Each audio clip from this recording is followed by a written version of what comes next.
Hey everyone, welcome back to our Tech Tips series. Today, we're tackling something super useful for all you presenters out there: how to loop your Google Slides in 2025. Whether you're creating a kiosk display, a looped background for an event, or just want your slides to play on repeat without manual intervention, this feature saves time and adds a professional touch.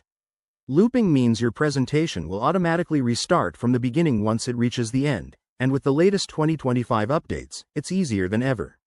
First things first, make sure you're logged into your Google account and have your presentation open in Google Slides. Start by clicking on the File menu in the top left corner. From the drop-down, select Publish to the Web. This is where the magic happens. In the Publish dialog box that pops up, you'll see options for how your slideshow behaves.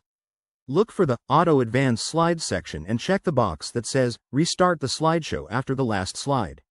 This enables the loop feature.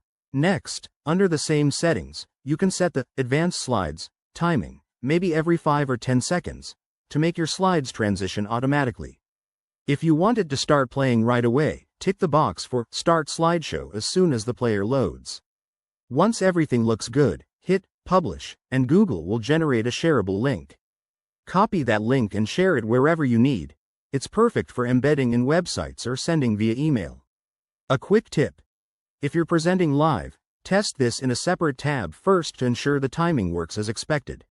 Also, remember that looping works best for published versions, so avoid editing the original file while it's running. There you have it. Your Google Slides are now set to loop seamlessly.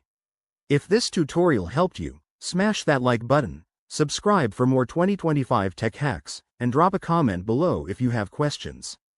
Thanks for watching, and see you next time.